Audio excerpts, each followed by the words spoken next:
Yeah, I know it kind of sounds like some people who may be listening, and they sound like we're un-American, like we're commies or something, but that's not true. Our government are commies. They're Bolsheviks. And you don't need to look any further than the Communist Manifesto. You don't need to look any further than the policies implemented the last 10 years, or the last 30 years, the last 100 years. And as I said, if it looks like a Zionist and it smells like a Zionist, it is a central banker. And central banks have caused every boom, every bust. They fund both sides of every war. And so we're not un-American. And I say God bless Americans.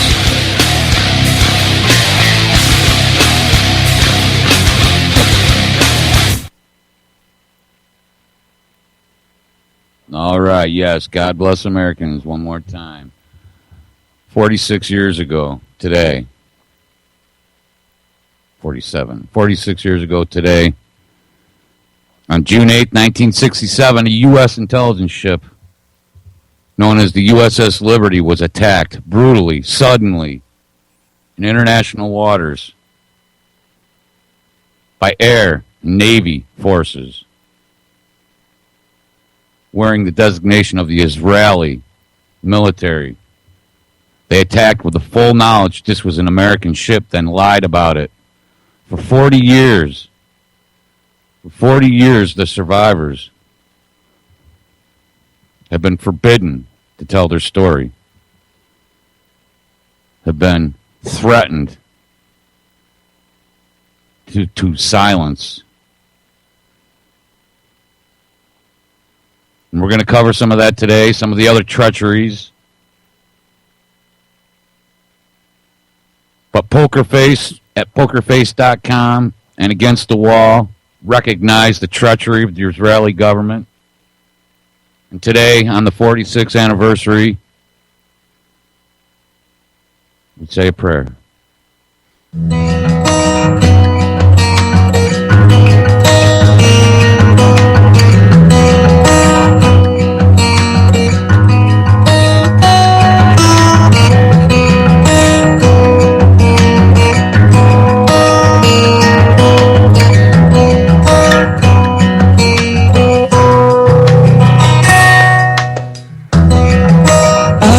For my country, for the pain that it's been through. She's been made to suffer for the profit of a few. Storm clouds are forming, winds of change now touch our shores. I hear forefathers are crying as the dream's been crucified. America, I'll show my love for thee with strength and loyalty.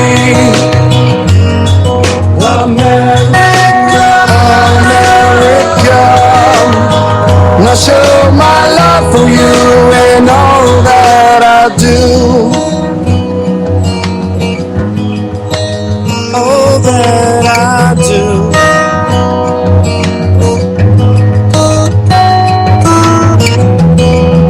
I pray for my country and for friends and family, mourning in their ignorance while staying safe within a dream. I will fight for freedom and raise liberty. I die for my country, slaying corporate dynasties.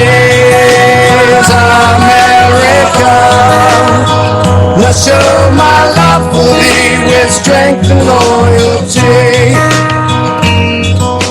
America, America,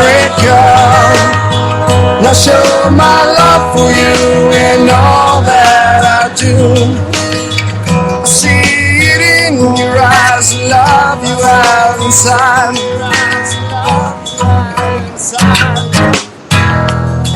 You know I'll never let you down as long as I have breath. As I try to change and rearrange the promise that I have with you. And I will pick you up and stand you up and set you back up on your feet. And after all I've fled and no one's left, I will always be there. And be there by your side. And I never let you down. I cry for my people in this time of tragedy. I just want some answers, so the truth will set us free. And the truth will set us free. I say hallelujah. Oh man, I love them guys. That's Poker Face, Prayer for America. The mass murder. Oops. Yeah, today we're going to I guess we're going to highlight some of the treachery of our friends. I mean, they say, keep your friends close and keep your enemies closer. I mean, I don't know how much closer you can be than our enemies in the media, enemies in our government, and our enemies in our schools and universities.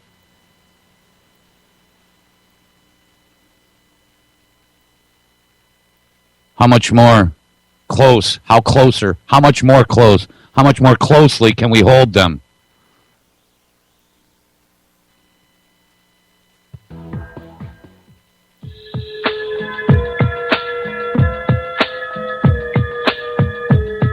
The Levant Affair operation in Egypt known as Operation Susanna, in which Egyptian, American, and British-owned targets in Egypt were bombed in the summer of 1954. In the early 1950s, the U.S. was becoming friendlier with Egypt and was moving to influence the British to leave the Egyptian Suez Canal, which they had manned for almost 20 years. The apartheid state of Israel would not tolerate the British leaving, and elements within Israel began planning a variety of terrorist attacks on British, Egyptian, and American targets. These attacks would then be blamed on so-called Muslim extremists. This would incite the anger of the British and the Americans towards Egypt and Islam and sour the burgeoning relationship between Egypt, America, and Britain. This plan for a series of false flag terrorist attacks was codenamed Operation Susanna. A group of Egyptian Jews was recruited to carry out the attacks. Jews in the diaspora that are recruited are known as Sayanim. The first bomb went off on July 2nd when a post office in Alexandria was firebombed. On the 11th of July, the Anglo-Egyptian Suez negotiations, which had been blocked for 9 months, got underway again. Despite the British assuring Israel that stockpiled weapons would not be given to the Egyptians, on July 14th, the Jewish terrorists firebombed U.S. information agency libraries in Cairo and Alexandria. However, that same day, a phosphorus bomb exploded prematurely in one of the terrorists, Philip Natansen's, pocket just as he was about to enter the British-owned Rio Cinema in Alexandria. His arrest and his subsequent confession led to the breakup of the whole ring. However, while the plot was being investigated, the Zionist Jewish terrorists started fires in 2 Cairo cinemas, in the Central Post Office, and the railway station. After the plot was uncovered, many tried to spin it as an anti-Semitic conspiracy theory. These ad hominem attacks are a common tactic of the Zionists. For more information on this, please read the Jewish American patriot Jack Bernstein's book, The Life of an American Jew in Racist, Marxist Israel. This honest, honorable, and courageous Jew was subsequently assassinated by Mossad.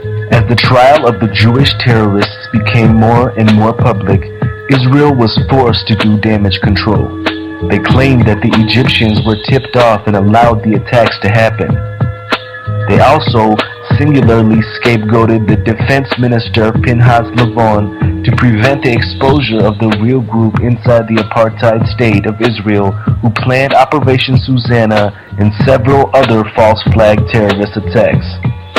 But this would not be the last time America's so-called ally and friend and recipient of over $150 billion in aid would attack her. With the demolition team set off, when you see the old demolitions of these old buildings, it looks like one of those scenes of an old building. All right, and that's the Lavon affair.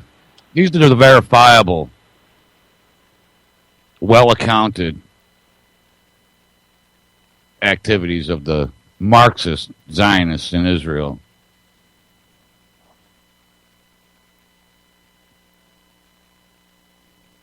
Their treachery is unlimited. We thought we were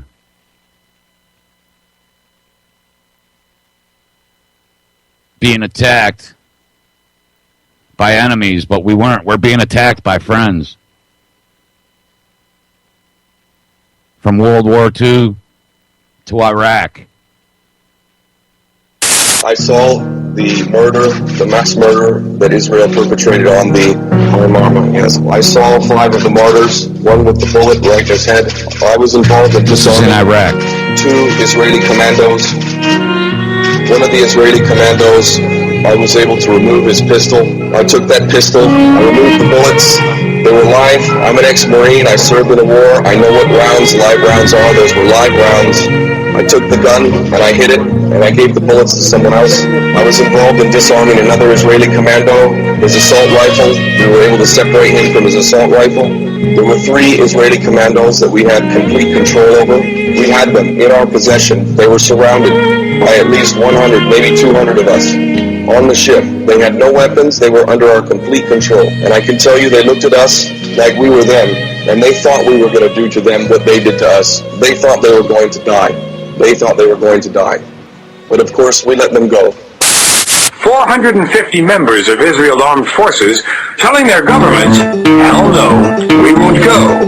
To the West Bank or Gaza, that is, declaring that while they would defend Israel with their lives, they will not serve in an army of occupation and have opted to do time in prison rather than a tour of duty in Palestine. Your media contact reflect that of a depraved lunatic with a bloodlust nothing can save. I'm amazed at the way in which Goyim behave, bowing to Zionists who vow to destroy and enslave. There's only one government in the Middle East to attack America 2 times at least. They bombed the ship and left 34 deceased. With friends like them, you don't need enemies. Anytime somebody call attention to fake news and name the owners and they automatically hate Jews. Anybody come to me with that and they straight lose. I pay dues too many to fall for the great rules. Understand the mechanism by which they operate. For their agenda to thrive, there's gotta be a lot of hate. I'm amazed at the ways in which you fell victim. Obediently believing the lies you've been given. Hollywood News got you lost in the herd. This just in, all of your reports are absurd. I will expose the source of the scourge and never apologize or divorce from my words. Stand up, say no to the insanity. Grow some testicular, show some humanity. Your arrogance is outside the galaxy. It's not about reality, it's all about a salary. The central bank stole all your dues. Hollywood bins dropping clues. The mainstream media confused. They are all run by Zionist Jews. The central bank stole all your dues. Hollywood been dropping clues. The mainstream media confused. They are all run by Zionist Jews. I can answer you with 2 words. A war crime. My government is now engaged in a massive war crime, killing hundreds of innocents. It's not just a war crime against the Palestinians, it's a crime against the Israeli people. On behalf of thousands of Israelis that are demonstrating right now in the streets of Tel Aviv, in Jerusalem, and in many other places, with Palestinians, with internationals, people from all kind of background and all parts of the Israeli society are completely ashamed against this crazy assault. Yeah, that's payday. Listen, all the clips I'm playing today are from friends of mine. I didn't have time. Quite frankly, I have to admit that it had slipped my mind until probably Friday that this was the anniversary of the Liberty. And I tried to get a hold of Phil Turney last night. It was kind of late. Nobody answered the phone, so, these are all old men now. These are all old men who have relived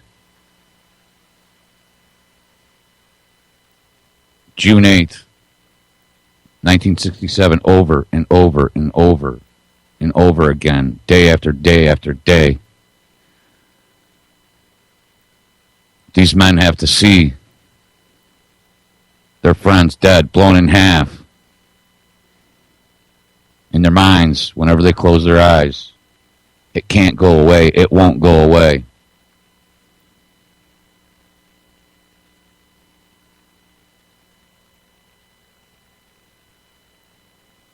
Well, I wasn't able to get, we'll have a Liberty Survivor at Freedom Palooza this year.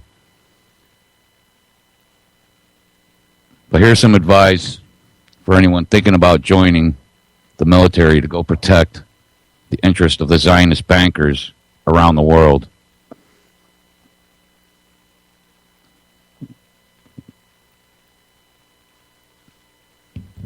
I say this to my own kids, and I've got one in the Army, and I got another thinking about it. I mean, I know it's a tough economic choice to make these days. I know the jobs suck. I know school is too expensive for a lot of people. I know they make it attractive, but you just you have to continue to remember what it is that they're doing. That organization does not exist to give you money for school. That organization exists to assert the political will of the United States government against other people by force of arms. And what they do is not like it's portrayed in the movies. They're not sending you out there to be a hero. They're sending you out there to be a bully. They're not sending you out there to be a hero. That's not what it's really about. It's never been about that. It's never been about that. The fact that some people fight back and put you in danger is also part of the equation. But, it's not... the Iraqis never presented any threat to this country. And if we leave, those Iraqis don't present any threat to this country after we leave. Why put yourself in a position to go over there and be forced by a circumstance not of your choosing to take the life of another human being who's a total stranger? Because they're not some evil caricature like you've seen in the films and all that stuff. They're people. They have mothers, they have fathers, they have sisters, they have brothers, they have children.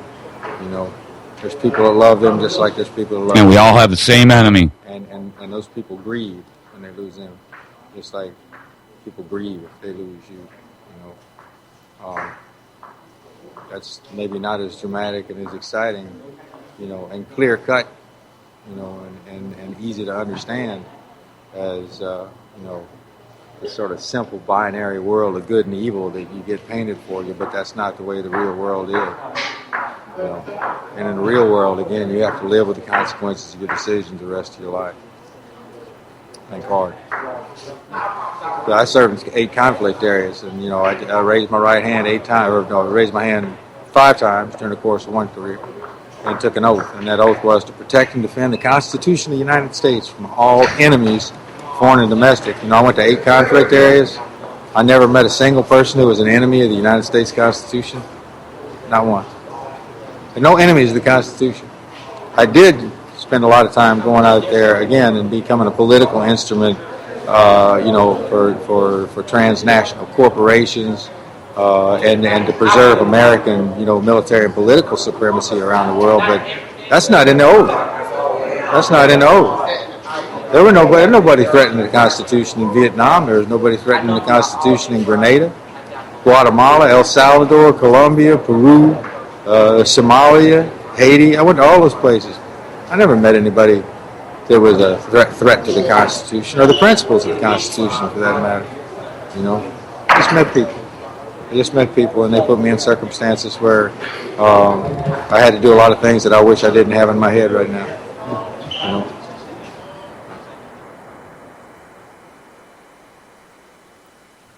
And there you have it. Oh, Christ. Jeez. Let's see. I got to grab something to throw on real fast. I'll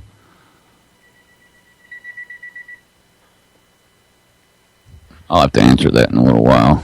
Let's see. Yeah, and there you have it. That's from a staff sergeant, American military. We'll move on. at some point today, I'll probably get into some more of the treachery. We're going to stick with the theme, though, right now. For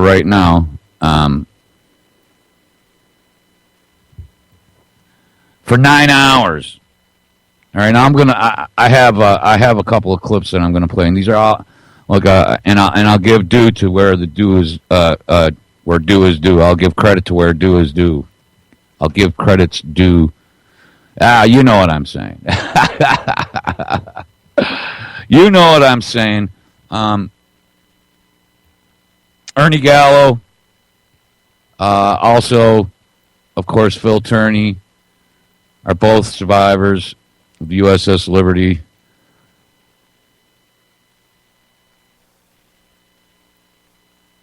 Now, earlier this year, actually, was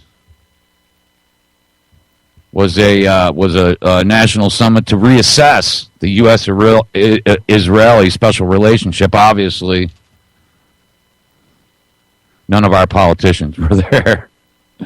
They all dropped to their knees to our Zionist, Marxist, Zionist overlords. They swear their fealty to the bankers, to the purveyors of sodomy and depravity. Now, this may not be what some people want to hear today. And I could spend the 2 hours giving you my thoughts, but really what I'm going to do is try to spend this 2 hours letting people who have to remember this in their own mind and see it when their eyes closed talk about it.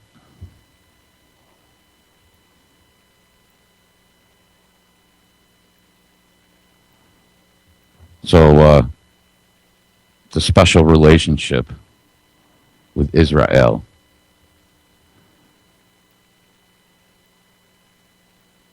Liberty Veterans Association, the LVA. This is Ernie Gallo. I am the LVA's current president. Our mission statement states that we strive to have the truth told to the American public about the Israeli attack. That is, the attack was brutally deliberate. Personally, I've been to over 45 countries in my life travels, and it does not get any better than the United States for a system of government. Ergo, my love for country and the Liberty incident has opened my eyes. Our Creator gave our founding fathers the grace to create the most humane form of governing and is threatened from within. I have taken an oath to defend the Constitution of the United States, and no one has told me to stand down. It is vitally important that our tripartite form of government remains intact, providing checks and balances. My focus is not only with the Johnson administration and the military, but Congress now, during, and present. I'm not critical towards the American public as they have been deceived by our government, Israel, and the media, which is influenced and controlled by Israeli supporters. To wit, the laws have been broken or thwarted to maintain our relationship with Israel, and I'll provide you with details as I know them.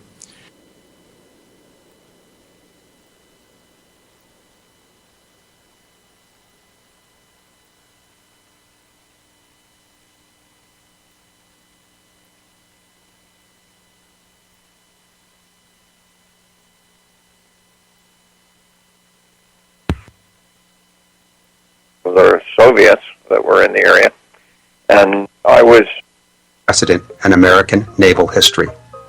We'll be back with our guest James Ennis after this short break. Our guest today is James Ennis, author of Assault on the Liberty, which recounts the devastating attack on the United States Navy ship the Liberty during the Six-Day War. Mr. Ennis, a retired U.S. naval officer, was serving as a lieutenant on the USS Liberty at the time of the attack. He's also one of the creators of the USS Liberty Memorial website, located at ussliberty.org. Okay, now I'm going to stop it right here just for a second. And you can get the book Assault on the Liberty. James Ennis wrote, James Ennis Jr. Now you have to look deep. You have to dig a little deep, and you have to use some of your own deductive capability here. But let me just use an example of a couple of admirals and their sons.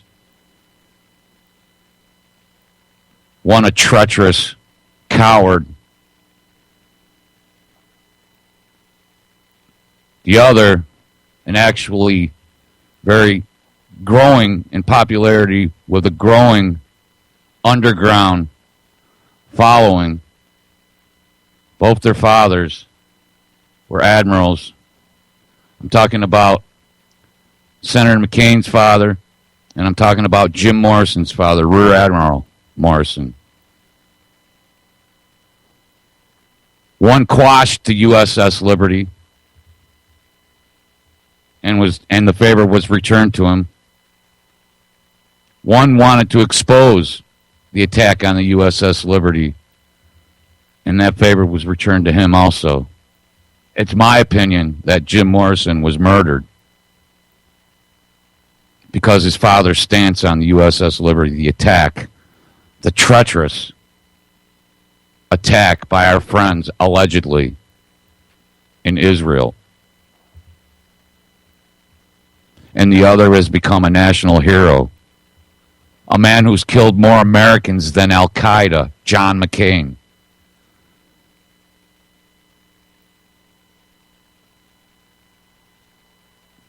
Mr. Ennis, thanks very much for being with us today. You're welcome. It's my pleasure. Mr. Ennis, for those who aren't familiar with this attack, if you could put it in some context for us by telling us first when it occurred and where was the Liberty at the time of the attack? This was on June 8th, 1967, just a bit over 40 years ago, in the eastern Mediterranean, along the Gaza Strip, which was the border between Israel and Egypt. We were sent out there. We were an intelligence ship, and we were sent out there to collect radio signals, actually primarily of the Soviets that were in the area.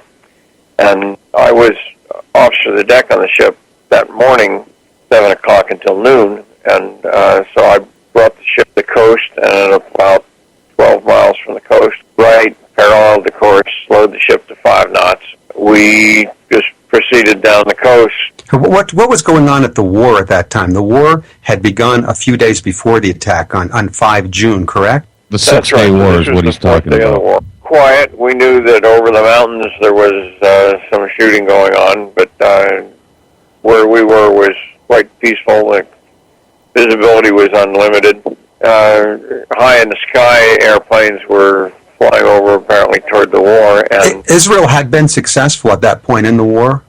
Oh, very much. In the first 30 minutes or so of the war, which was initiated by the Israelis, with a surprise attack, destroyed just about every Arab airplane in the Middle East, so that there was almost no opposition by the time we arrived 4 days later. They had attacked Egypt, Syria, Jordan, all suddenly and by surprise? Yes. Nasser had been making some noises on the coast, but he had no intention of invading, but being very bellicose. And Israelis have admitted since then that they knew he was not going to attack, and they used that as an excuse to capture more Arab land. So that was what was going on, and they didn't want the United States to know of their plans. They had a particular plan that actually was an attack that was going to go on the morning of 8 June, isn't that correct? They planned to invade the Golan Heights, capture the Golan from Syria on the 8th of June. And this was not anticipated by the international community? This would have been a surprise? It was feared. I talked to Secretary of State Dean Rusk afterward, and when my book was published, and he told me that they were afraid that Israel was going to do that, and they were trying to persuade them to hold back. Rusk said he stayed on the phone with the Israelis all night, urging them to keep their forces where they were and not to escalate the war because they were afraid the Russians would get into it. So the U.S. was neutral in this war? Officially, we were neutral. We appeared to be siding more with the Israelis than anything else, but we weren't taking an active role in this shooting. And the Liberty was in international waters at the time? It was. We were just past the 12-mile limit, which the Egyptians claimed as their territorial waters. Israel, I think, claimed 3, or perhaps it was the other way, but we made a point to stay just beyond the 12-mile limit, where we wouldn't be seen by either side as within their territorial waters. Well, now, as you said, you were coming on deck for the 0800 watch, and this is in military time. It'd be for civilians 8 o'clock in the morning. You came on a little early, as I note from your book. And what was the situation on the ship at that time? It was the custom to relieve the watch closer to 7 or 7:15, just so that the off-going watch could have breakfast. I was officer of the deck from 7:15 or so until 12. This situation was quite calm. We had since it was a bright sunny day, and there was no sign of hostilities near us. We had men who were off duty sunbathing on deck. It was pretty relaxed. And around 11 o'clock, suddenly there was a puff of smoke on the coast. We didn't know what that was, but thick black smoke coursed down the coast in the wind. So we learned much later that was an ammunition dump that had blown up, but it really had nothing to do with us. The officer you were relieving mentioned that you had some aircraft visiting you before you came up. We did. Before I came on watch, around 6 o'clock, there was a slow Israeli reconnaissance plane that circled us. As soon as I took the watch, another airplane circled us. And then every 45 minutes all morning, about every 45 minutes, an Israeli recon plane or a pair of jet aircraft would come out and circle us 2 or 3 times. Did you believe that those aircraft could identify the ship and its country? We knew they did, because remember, we were an intercept ship, and we had 100 men down below that were with earphones listening to radios, and they heard these jet pilots and the recon pilots as they circled us. Each time they would radio their headquarters and say, "We are circling in a ship with an American flag and men sunbathing on deck." So it was very clear that they had reconned the Liberty. They knew that it was an American ship. Much like Pearl Harbor, our leaders knew what was going to happen. They knew who we were, and their headquarters knew who we were. In fact, the flag was significant. You caused it to be changed. We had been steaming across the Mediterranean at high speed at 17, 18 knots for nearly a week, and the flag had gotten dirty from smoke and tattered from the wind. So the first thing I did when I took the watch at 7 o'clock was to order that flag replaced. The signalman quartermaster protested because he said, "That's my last flag. I don't have any more clean flags." And I told him, "I don't care. We are going to show our brightest, cleanest colors in here so that these planes circling us know exactly who we were." I was relieved at 12, but I came back at 1 o'clock for general quarters. So I came on this time as junior officer of the deck. Well, another officer was at OD, but I still had the con, means I was driving. So you were a naval lieutenant, which would be, for those who don't know, Navy rank would be comparable to an Army captain. So you were just one grade below the executive officer, Lieutenant Commander Phil Armstrong. That's right. So you were on the bridge?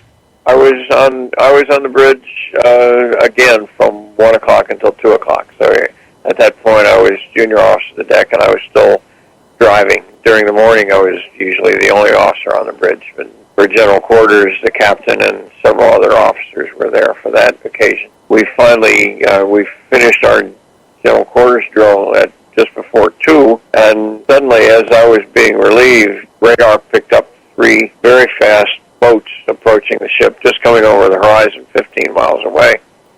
And immediately over the top of the boats, we picked up 3 jet aircraft approaching the ship. I was just being relieved, and I went with the ship's photographer up to the next deck, the 4th deck of the ship, to try to take some pictures of these approaching jets.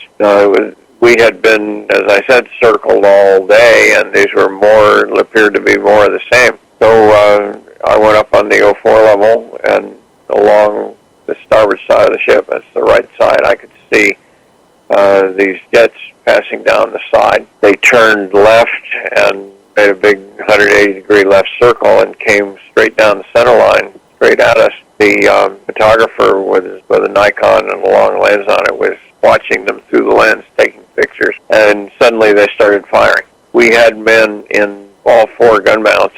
There were just 50 caliber machine gun mounts. But from where I stood in the 04 level, I could see the direct hits to all the gun mounts as men were just blown literally high into the air from the explosions. And then the first airplane passed overhead, and I looked out, and there was a second one turning to make its run. I had been hit by shrapnel from the first explosions, which broke my leg about 5 inches above the knee. My leg looked like it had two knees. Yet, remarkably, I was standing on one leg and thrown up against a railing, so I wasn't knocked off my feet. Everybody around me had fallen and was bleeding.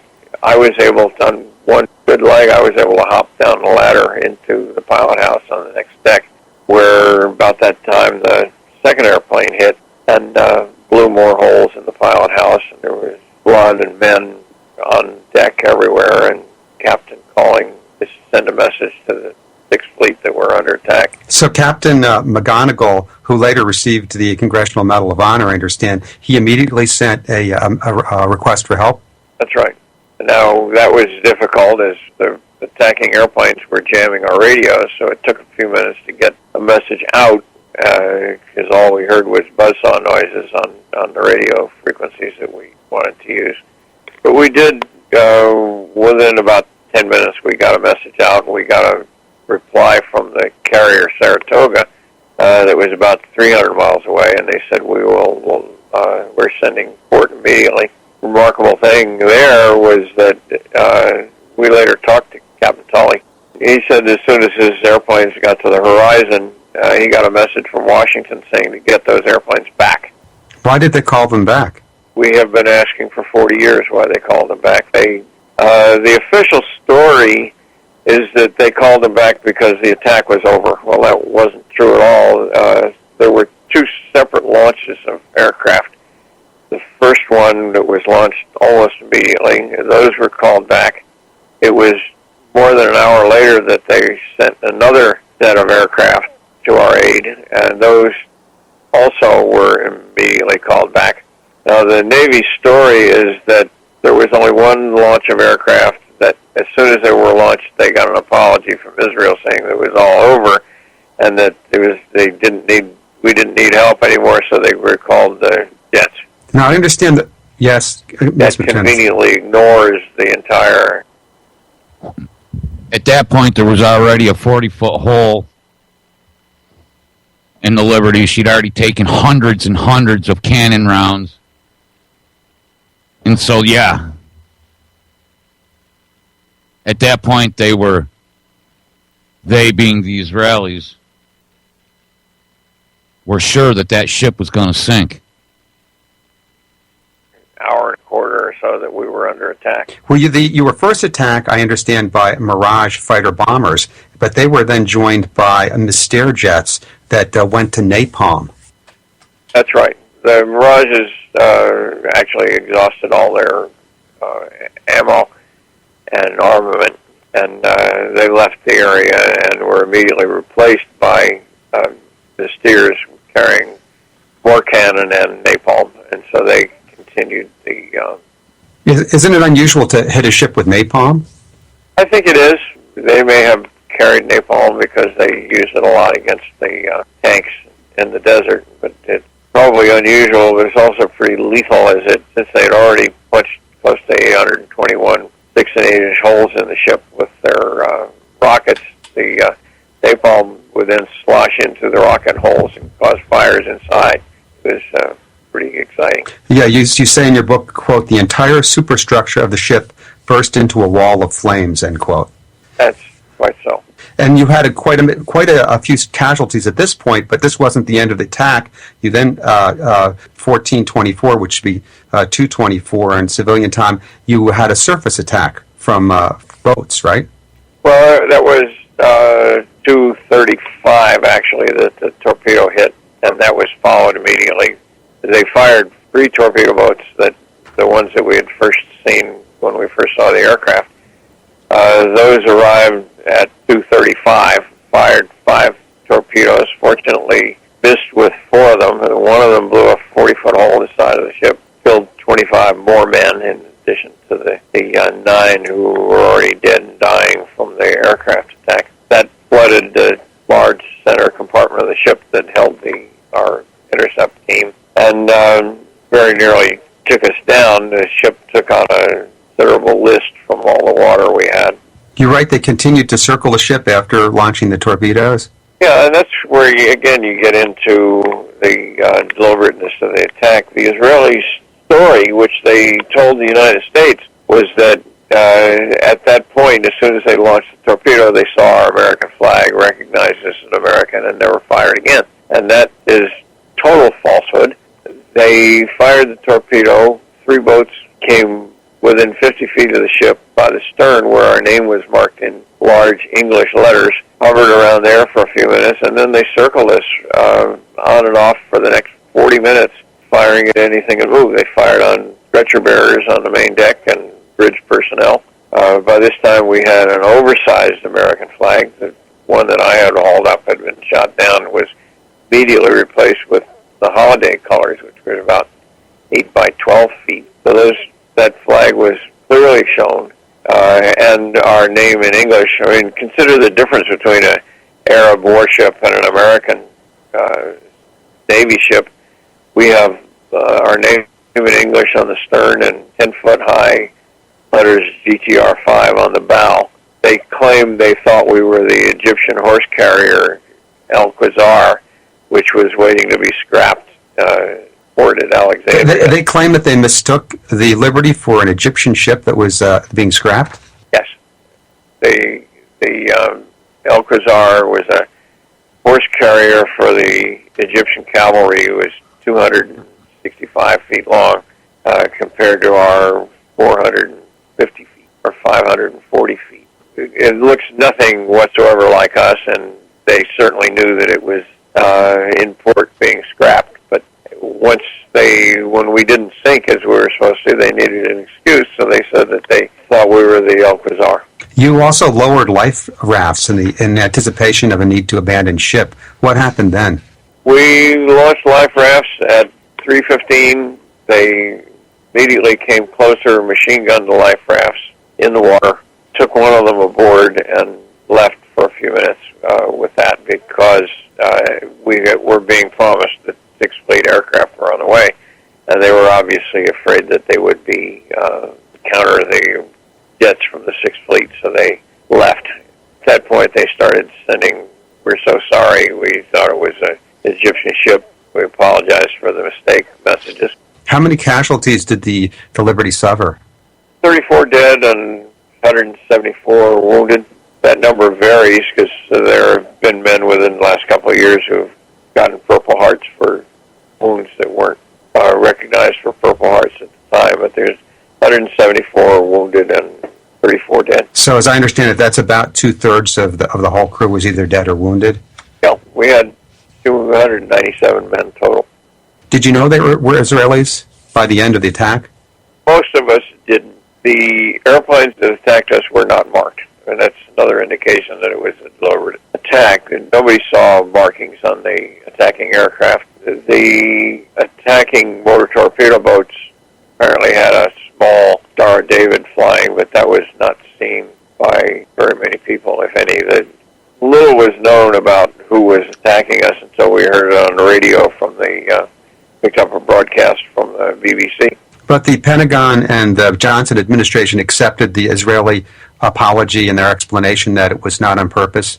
They accepted the apology. They declined to accept the explanation. Dean Rusk himself, as Secretary of State, has said many times that they accepted the apology for diplomatic reasons. They never believed their story about it being an accident or why it. Nonetheless, there was a court of inquiry that was held immediately afterward. Did it result in a finding that Israel was culpable? The court of inquiry was told what to find. They concluded concluded that the attack was deliberate and that Israel knew they were attacking an American ship. That was not the finding that they published because they were ordered by the White House to publish a false report. There is now online in my website and elsewhere a sworn statement by the legal counsel to the court who says they lied. They published a false report, and even that report was changed in Washington. The members of the court signed it and sent it to Washington, where pages were removed and other pages were rewritten. There was an independent commission that studied the Liberty, headed by the former chairman of the Joint Chiefs of Staff, Admiral Thomas Moore, in 2003. And he said, quote, there has been an official cover-up without precedent in American naval history, end quote. That's right. He published that report, which contradicts the official report and concludes that it was a deliberate attack. Have any members, any surviving members of the crew, ever had the opportunity to testify about the attack before a congressional committee? No, we have been asking for 40 years for an opportunity to testify. In fact, that's one of the ironies of this thing. There's a bankruptcy magistrate in Florida who spends his time trying to disprove the story of the Liberty. He's written a book in which he claims that there have been 11 or 12 official government investigations, 5 congressional investigations, that they have all proven and concluded that the attack was a tragic accident. And that is a tragic lie. There has never been a government investigation that concluded that the attack was an accident, as the Israelis claim. Would you, at that slight date, 40 years after the attack, would you like to see a congressional investigation?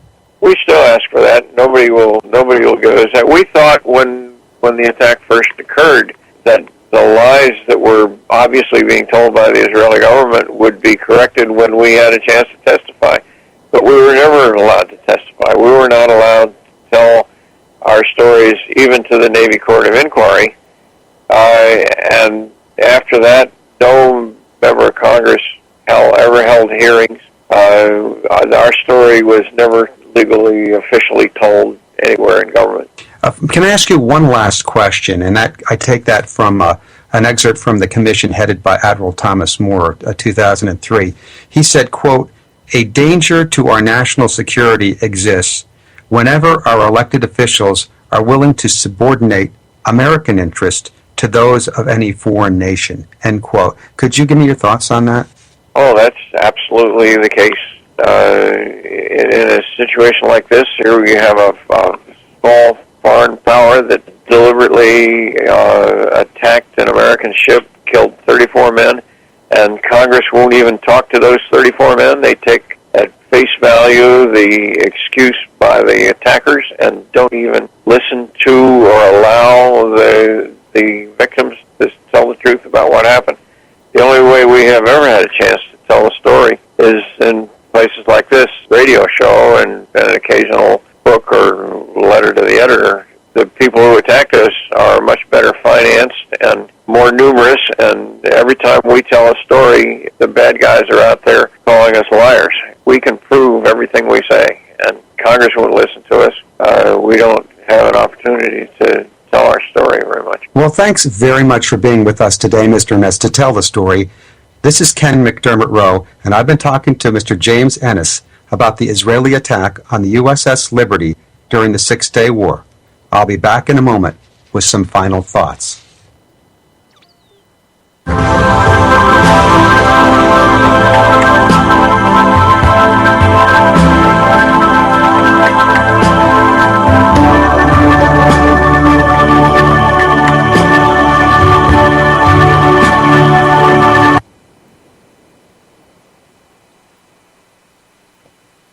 Too many people in America fear their government, and the government is being run by too many powerful agencies like the IRS and others.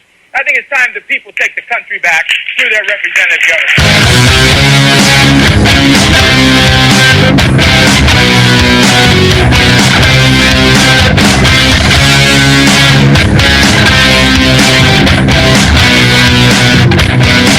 Hey, Mr. Politician,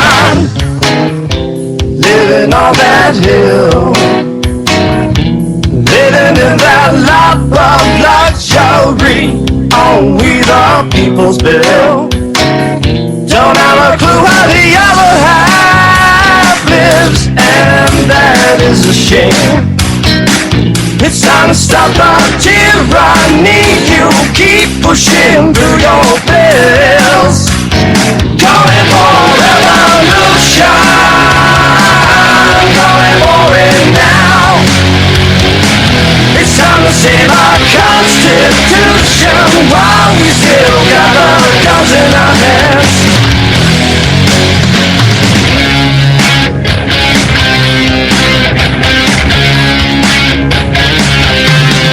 And there's the farmers who's starving all their land. The rancher tries to feed his cattle and sheep on we the people's land. Try and live as a free man. Your body is illegal, let him home. Time to stop these thugs from stealing what's been got handed down. Calling for revolution, calling for it now. It's time to save our Constitution while we still got the guns in our hands.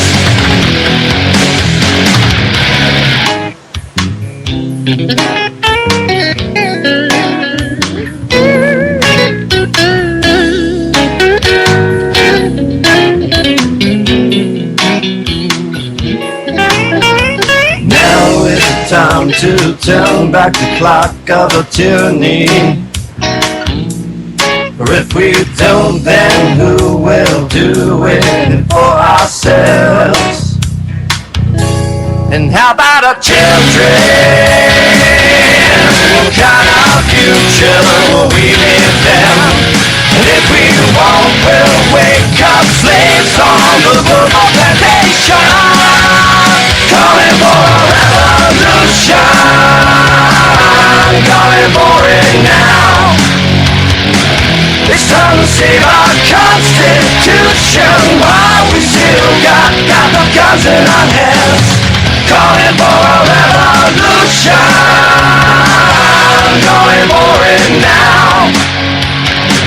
It's time to save our Constitution while we still got the guns in our hands. While we still got the guns, still got the guns in our hands. And say that I was guilty of the crimes that they convicted me of. And I told them to shove it up their ass. Excuse my mouth. You keep your part. And I wasn't guilty. And now, keep this in mind. No physical evidence against Jim Trafficking. I want to say this to you. Oh, I read both of those books. For the learned person that's listening to this, being the number one target of the Justice Department and the IRS since 1983, he came out of trial, a 6-year investigation of me. $15 million to the taxpayers. That's what it cost them. Over 250 federal agents following me around. All the time that our World Trade Center and Pentagon were being attacked, they were following Jim Trafficking.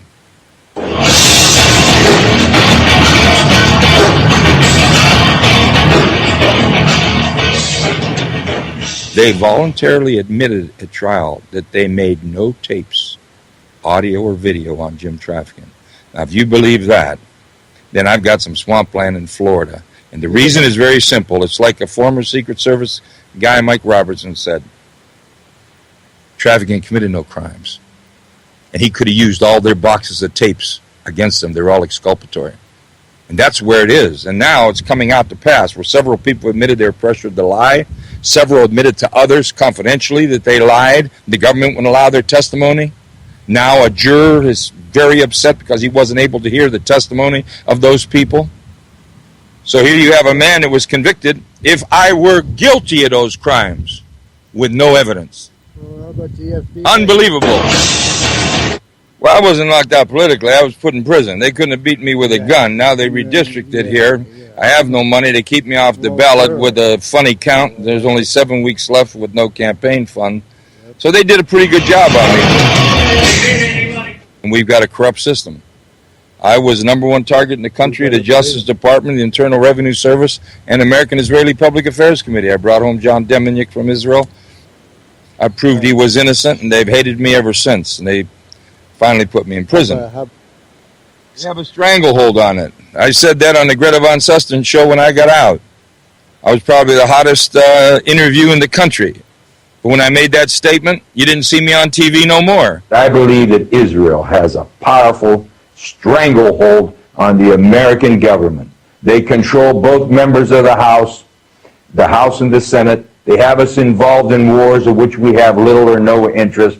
Our children are coming back in body bags. Our nation is bankrupt over these wars. And if you open your mouth, you get targeted. And if they don't beat you at the poll, they'll put you in prison. Explain to me what you see as, why you target or why you have a grudge against the Israelis.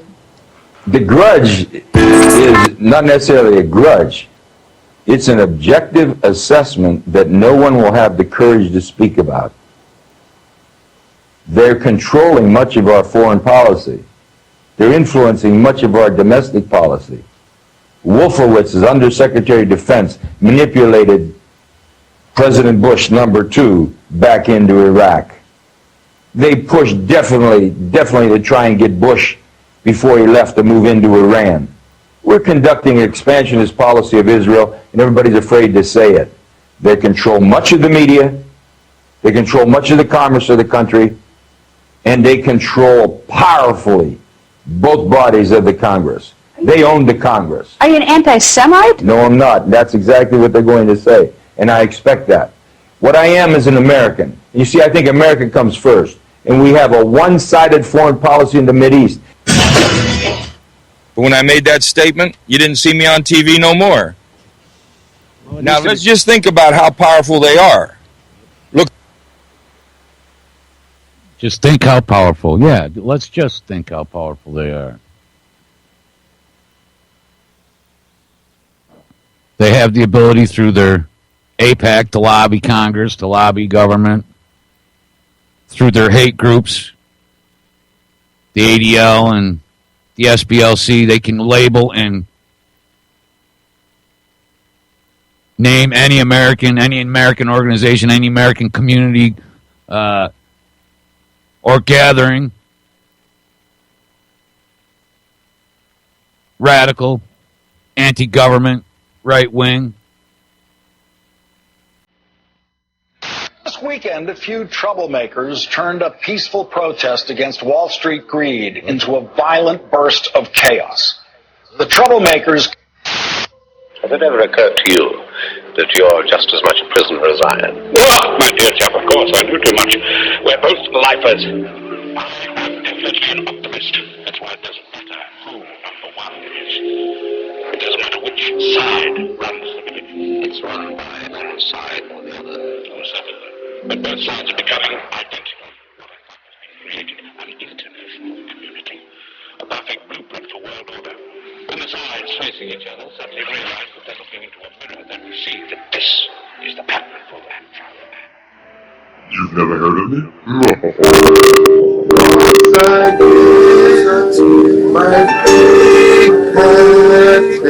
Next step, human life. You will know my name, my face. That is just the beginning. Once I slice the genes I need, I will own every morsel, every kernel. All your seeds, indeed, You can't call these seeds. On set, where creative chemistry works wonders for you. The pattern. There was a time I did not want you to know my name, but now a greater time is coming. Some things have changed. I got a greater greener thumb and some brand new strains. I keep it purple as a plum when I handle things. If you don't want to pay the price, then it's not too nice. For a little grain of rice, I will charge you twice. You know you want to call my cops to attack an international, or I should say a humanitarian convoy in international waters. I think everyone can agree that there's no possibility, there's no way to justify using armed force against what were clearly unarmed humanitarians trying to relieve an illegal siege of Gaza.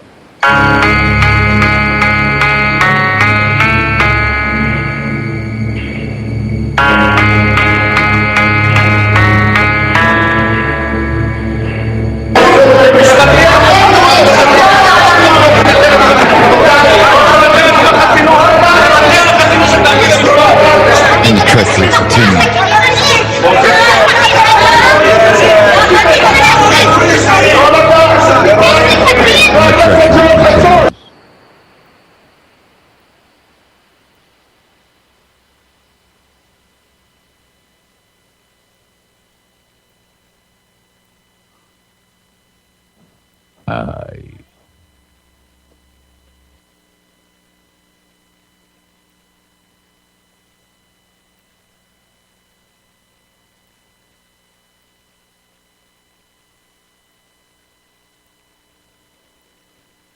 What the hell?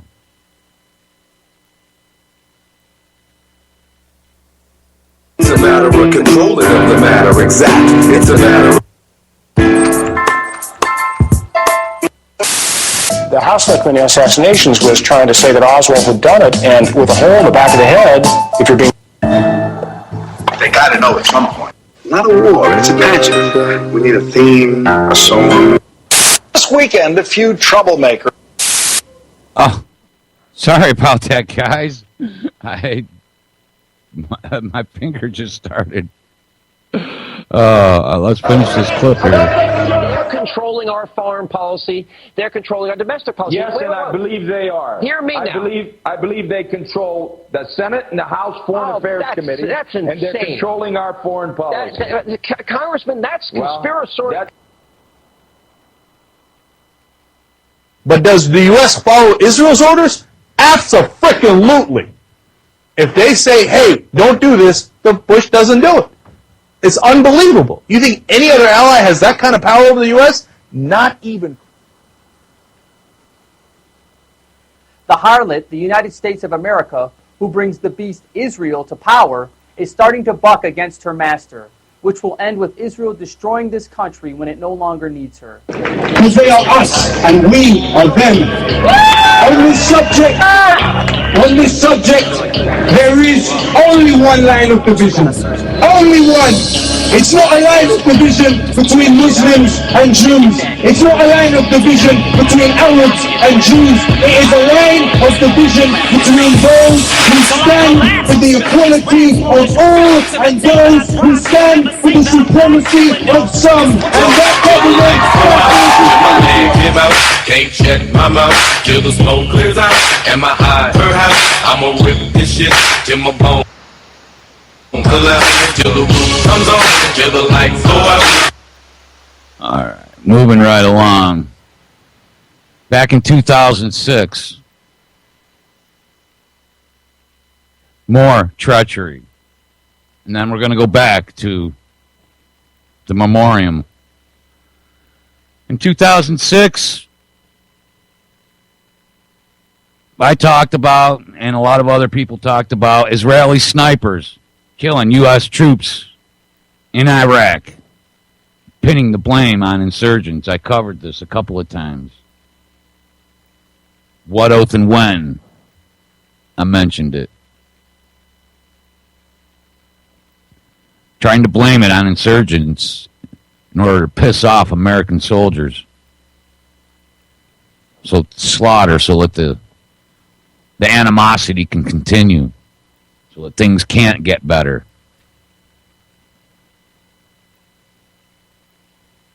There's more than enough evidence to point to the fact that Mossad, with the CIA, are and were operating inside Iraq.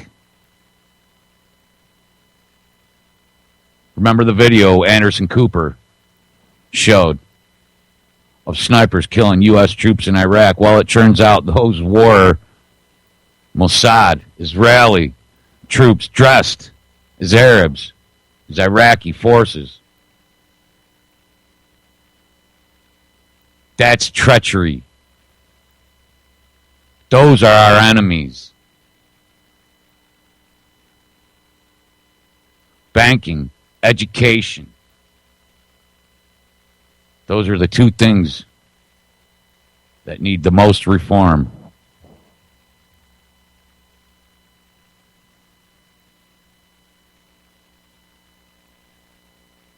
Mossad killing soldiers in Iraq to enrage the troops.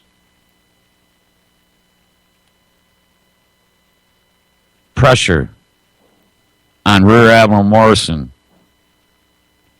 It's my contention that his son Jim Morrison was murdered by Mossad, by his Mossad harlot girlfriend.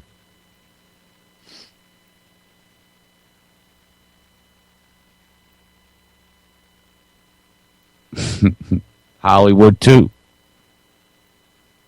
We have enemies on TV. They control our TV. They control our news. They control our universities and our schools. They control our banking system. They have great influence on our foreign policy. The ADL and the SPLC work with the Department of Homeland Security and Northcom and all the different fusion centers around the country to link, to label, to call patriotic Americans who may or may not have had enough, but who have stood up to say, that's wrong, we see something wrong, to have them labeled as bigots, anti-Semites, right-wing, radical, homegrown terrorists. The list goes on and on.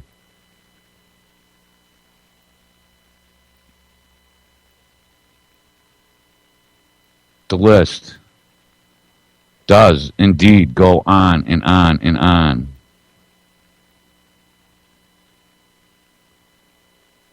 Anyone who speaks up, who exposes the Marxists, or AIPAC, or the Anti-Defamation League, or the Southern Poverty Law Center,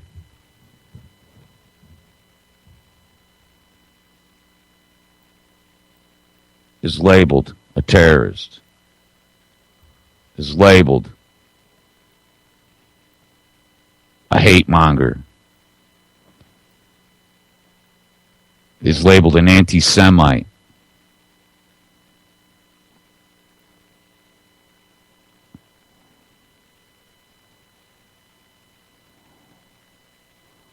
Is labeled, why are we allowing ourselves to be labeled by foreign influence?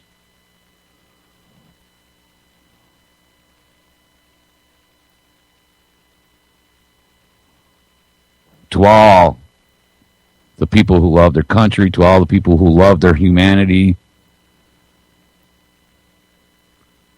this here song. This is our answer. This is my salute. This is my dedication and my oath to my friends, to my brothers. And this is our message from Poker Face and Against the Wall and everybody who listens to the ADL, to the SPLC, to AIPAC, and to Israel.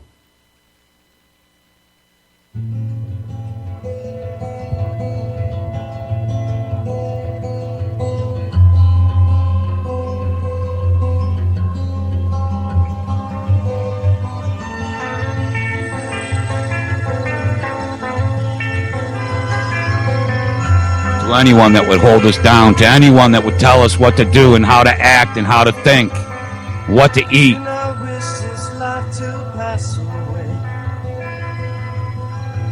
Well, life presents such possibilities each and every day. I heard a calling that was right for me. I prayed for strength for what's ahead of me. Show me the way. To all the survivors of the USS Liberty, Please show sun was high and burnt the night away. Who stood before me was my enemy. Don't tread on me. He's come to take away my liberties. I'd rather die than be a slave to thee. Don't treat me this way.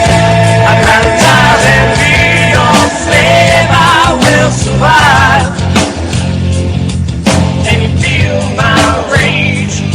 It's not a question of being brave. I'd rather die than be your slave. Didn't matter who shot first that day. They killed my brothers, they lay dead by me. Hit them hard, we made them pay that day. We hung the traitors from the highest trees. Mercy from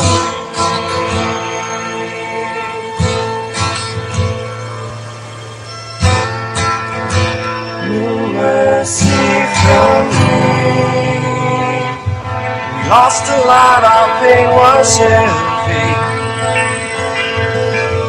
We sacrificed for God and country. Mama calling, still held the ground that was in front of me. This was the price to pay for liberty.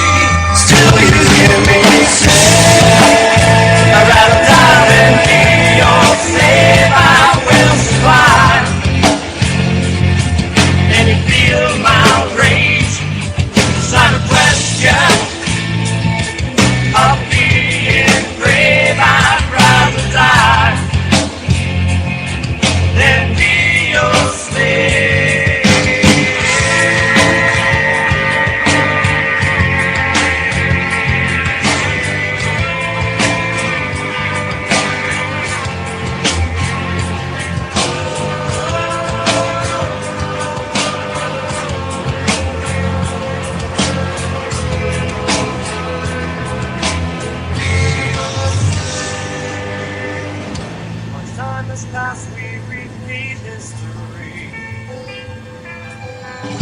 Our toys have changed while man has stayed the same. Even in history, tribal families rule not over me. I will not let them rape my liberty. We'll die for them today. I'm not dying to be your slave. I will survive. And you feel my rage. It's not a question of being brave. I'd rather die than be your slave. I'd rather die than be your slave. You know I will survive. I will serve. And feel my rage. I'd rather die than be your slave.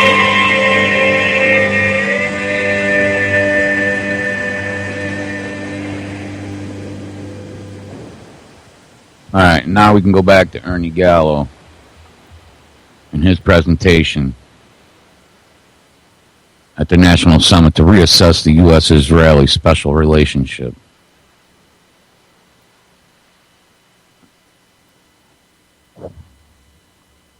Let me unmute it. Spook to become a CIA staff officer working for the Office of Communications. Oops. Let's go right But back. also become acutely aware of Israel's actions, past, present, and future, against humanity in Palestine. Did you notice that Paul Pillar, Michael Schroer, and Ray McGovern are all former CIA employees? Well, I spent almost 29 years working with them also. I went from being a Navy spook to become a CIA staff officer working for the Office of Communications. Why do you think there are so many former CIA employees so concerned about the Middle East? Why are we so passionate about what happens in Palestine? I believe it has something to do with love of country. We care. It's part of our culture. As my British friends would say, we bloody well care. Speaking for myself, but I think they feel the same, I sense the calamity that is possible if we continue down our current course. What is the price for caring? Bigotry. I have written a book of some, and some of what I think I will talk about you will find documented. It is appalling the length Israel's supporters will go to ensure that you are silenced and harassed. However, the USS Liberty story is very important, and it must be told truthfully and accurately. If you would like a copy, please see me. Before I get into the nitty-gritty about the attack, I need to mention the Moore Commission, which completed its task on October 22, 2003.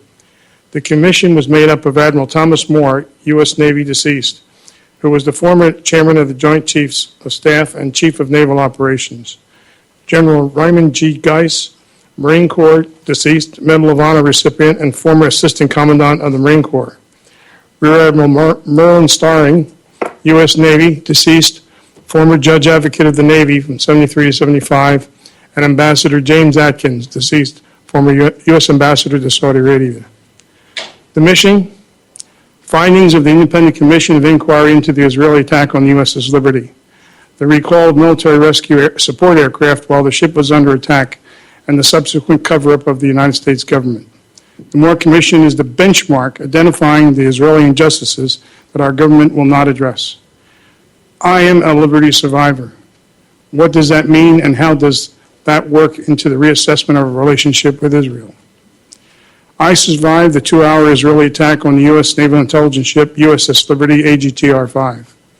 On June 8, 1967, during the Arab-Israeli Six-Day War, Israel tried to sink the ship, attempting to murder the crew of 294 Americans.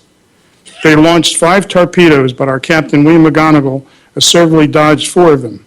However, the 5th hit us on our starboard side, just forward of the midships, killing 25 of the 34 Americans. We did not sink, but 2/3 of the crew were incapacitated. There were wounded and dying sailors all over the ship. It was literally a bloodbath. It is miraculously we didn't sink, and I'll say more about that later. A little after 2 p.m., 3 Israeli unmarked fighter jets began strafing the ship with 20-millimeter cannon and rockets, killing the young sailors manning the 50-caliber machine guns. The radioman immediately tried to call for help, discovered all U.S. selected frequencies were jammed. The Israelis knew the frequencies we were attempting to use. Nevertheless, the radioman finally got through to the 6th Fleet. No help was forthcoming that day, as the 6th Fleet had White House orders not to launch aircraft to come to our aid. Next came 2 fighter bombers that dropped napalm canisters on each side of the ship. Even though they were being shot at, the Liberty crew eventually put out the fires. After a brief lull, 3 torpedo boats arrived, strafing the ship with their 40-millimeter cannon and 50-millimeter machine guns. Then they proceeded to drop their torpedoes in the water. One finally did find its mark. Our skipper passed a command to prepare to abandon ship. 3 inflatable life rafts that remained seaworthy were dropped over the side and were machine gunned by the motor torpedo boats. Our life vests were now our only hope for survival, and the more seriously wounded would never survive. However, the engine room was able to bring the boilers back to life, and the Liberty had power. In addition, damage control indicated that the ship stopped taking on water, and the ship came to a 9-degree list to starboard. So our captain wisely decided not to abandon ship. About that time, Israeli helicopters hovered near the ship, and repel boarders were ordered. However, for whatever reason, their attack was called off and all hostilities ceased. I personally risked going topside to ascertain what was happening and saw 2 Israeli helicopters carrying armed Marines. The USS Liberty is currently the most decorated U.S. Navy ship for a single engagement. There were 208 Purple Hearts given alone. The military does not award Purple Hearts, Medal of Honor, Navy Crosses, Silver or Bronze Stars for mere accidents. But that is exactly what the Johnson administration attempted to call it initially. In order to secure the Jewish vote for upcoming elections, they could not have Israel taken to task. This was a major historical event. Any other time, their action would have been an act of war. The event had to be buried quickly, quietly, and without fanfare. Therefore, a couple of actions were taken immediately. The Navy told the Liberty survivors never to talk about the attack to anyone, including our families, or face a $10,000 fine or 10 years imprisonment. With a cold and matter-of-fact authoritarian counsel, they meant business. The Navy would handle the press. In other words, the crew was given a gag order. At the same time, the crew had to be made to feel that everything was okay and being done by the book. So the brave were honored and appropriate medals issued. Everything appeared to be on the up and up. To legally prevent us from future actions, the Navy Court of Inquiry had to come to the conclusion that the sailors did their job to defend the ship, and therefore there could be no court-martial's delay burying the story. The attack had to be declared accidental. It was a masterful job, and the Johnson administration pulled it off. So the White House ordered the court to come to that conclusion, as indicated by the Navy lawyer of the court, Captain Ward Boston, deceased. Before he died, he gave us a sworn affidavit stating that Admiral Kidd and others deliberately ignored the crew's testimony and falsified the evidence. He was also videotaped giving details for this affidavit. In private conversations between Boston and Kidd, they knew the attack was deliberate and stated in the affidavit. They were good Navy officers and kept their secret until 2003. Why is this so important? This is obstruction of justice at the highest level. Let that sink in. I'll say it again. It's obstruction of justice at the highest level. That is, when the crew gave their testimony to the court and shot at firefighters and stretcher bearers. They are all war crimes. We assume their testimony and official logbook data were acquired. No, they were eliminated. Whatever happened to the Uniform Code of Military Justice that all American military were sworn to observe? Now let's fast forward to June 2005. The Bush administration was concerned that war crimes were being committed during the Iraqi war. In order to be non-intimidating, the Pentagon indicated that if anyone witnessed a war crime, a system was created within the Department of the Army to expedite all war crime reports. Therefore, on June 8, 2005, the LVA filed a war crimes report with the Pentagon, and guess what? Nothing happened. We were devastated and appalled as we did everything by the book. We were informed that the 67 Navy Court of Inquiry had already investigated the incident and no action was required. If you write your congressman today, you'll get the same answer. In other words, the 67 Navy Court of Inquiry forms the official basis to explain the attack. The Liberty crew had been slam dunked. Why would the White House do this to the crew? On one hand, exemplified themselves militarily, but on the other hand, had to be contained and diminished. Israel.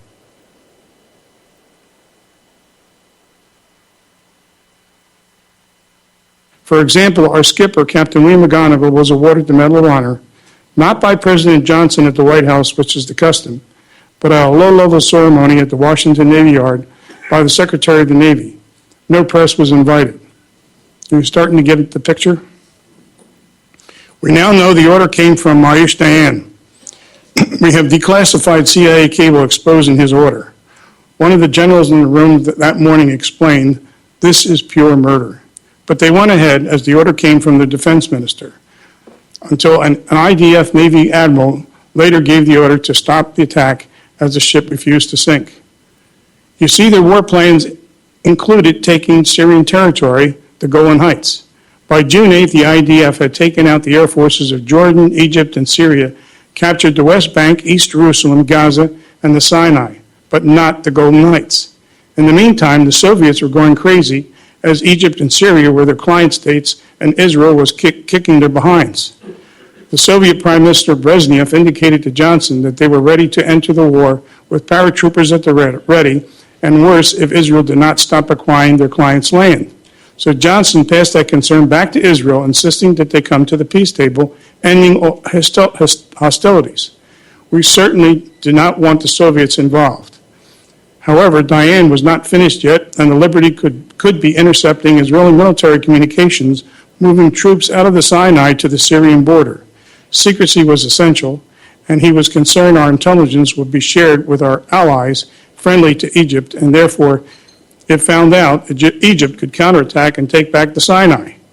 In the eyes of the Liberty, in his eyes, the Liberty had to be taken out in order to take the Golan Heights. Going against American guidance on June 9th, Israel took the Golan Heights. We have learned that the Soviet Union was ready to use military force and nuclear weapons had Israel made an attempt to invade Cairo and or Damascus.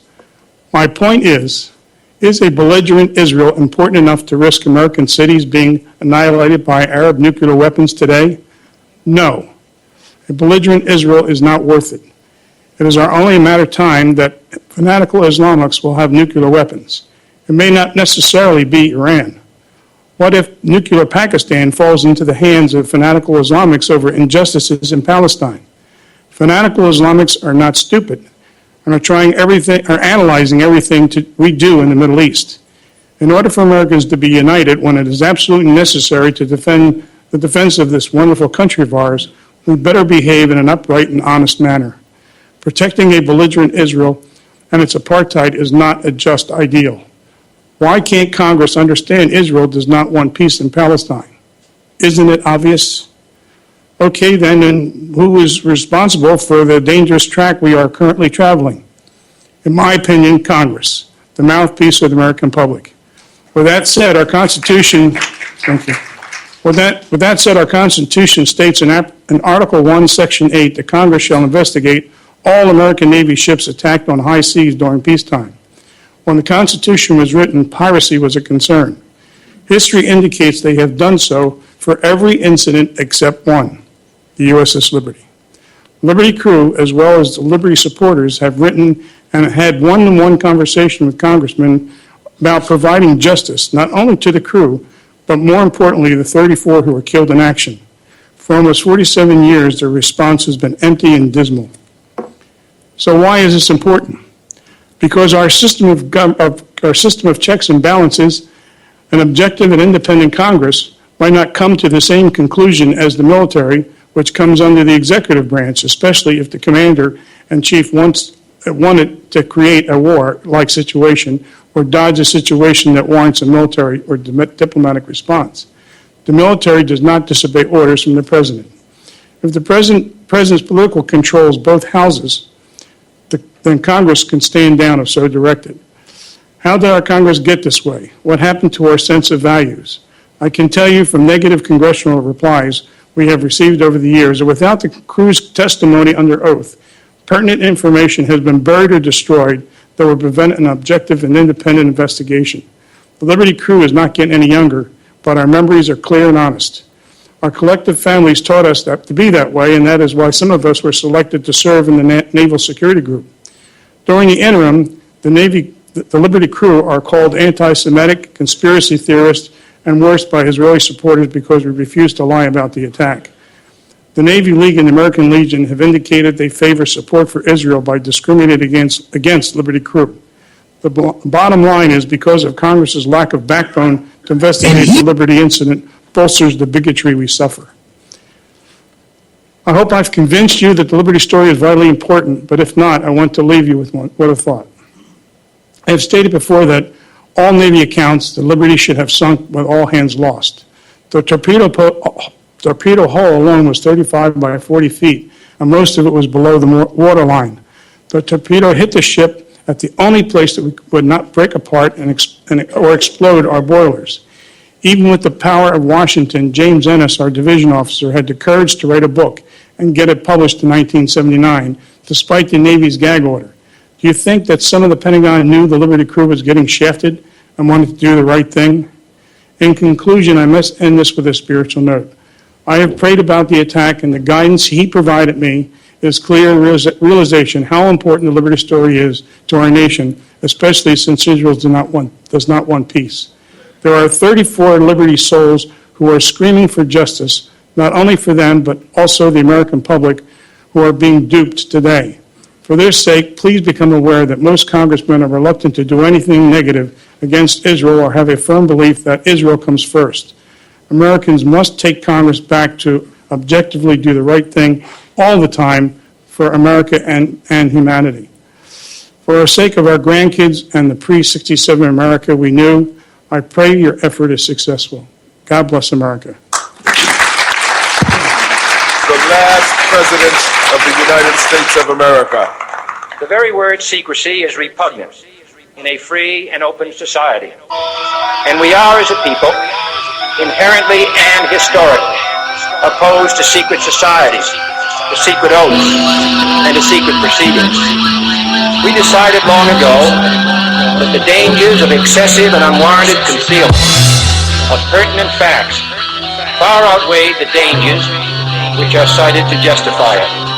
For we are opposed around the world by a monolithic and ruthless conspiracy that relies primarily on coveting for expanding its sphere of influence, on infiltration instead of invasion, on subversion instead of election, on intimidation instead of free choice, on guerrillas by night instead of armies by day. Everything we want to sit and write's in our midst, but we don't really give a fuck, that's the twist. Once you fall into the trap, it's a bitch. Somebody took a bullet for your right to exist. When they slide that by you, they give you a rifle for your G.I. Joe. Hold on to your Bible, it's about survival. That is what it's read my flow. Everything is gonna be my way. See, I do not play with the CIA. In the dirt is where they must lay. You see, them motherfuckers murdered JFK. But that was also an outside job, just like 9/11 done by the Mossad. Anybody who had a voice, Martin, Robert, Malcolm, name your choice. I'm on some wild shit this year. You bet your gums I'm in here. It ain't no fun to this year. I ain't the one to miss here. I'm on some wild shit this year. You bet your gums I'm in here. It ain't no fun to this year. I ain't the one to miss it. They've infiltrated your Patriot radio stations. Bee collectors are busy gathering information. This is no way to conduct a Patriot meeting. Council for National Policy is where they're eating. AJ gets no respect. Pretty soon he will host the show with Glenn Beck. How much rat poison is in the tuna fish? When will they turn him into a lunatic? These are questions that I ask myself as I sit back and ponder how vast the wealth. The die's been cast, at last should pass the help. If you think that I'm lying, you should blast yourself. Ted Pike is a friend of mine. Mr. Jones booked him and then declined because he did not want to debate the fact that Israel is a rebel to the state. They call me anti-Semitic. Picture that. If that's true, I'm a Nigerian diplomat. The same old guest he brings on the chit and chat. They sound like pussy. I got a verbal dick for that. Mr. Jones, let me get this right. Jack Blood got bitched out by your wife because he wasn't pushing your material right. I trust Jack Blood with my motherfucking life. Yeah. My balls are all out this year. It ain't no fun to this year. If you don't trust in this here, you might as well slit your wrist here. My balls are all out this year. Believe I weighed the risk here. When patriots get rich here, you may be on the list here. That I do not intend to permit to the extent that it's in my control. And no official of my administration, whether his rank is high or low, civilian or military, should interpret my words here tonight as an excuse to censor the news, to stifle dissent, to cover up our mistakes, or to withhold from the press and the public the facts they deserve to know. It is a system which has conscripted vast human and material resources into the building of a tight-knit, highly efficient machine that combines military, diplomatic, intelligence, economic, scientific, and political operations. Its preparations are concealed, not published. Its mistakes are buried, not headlined. Its dissenters are silenced, not praised. No expenditure is questioned, no rumor is printed, no secret is revealed. No president should fear public scrutiny of his program. For from that scrutiny comes understanding, and from that understanding comes support or opposition, and both are necessary. I am not asking your newspapers to support an administration, but I am asking your help the tremendous task of informing and alerting the American people.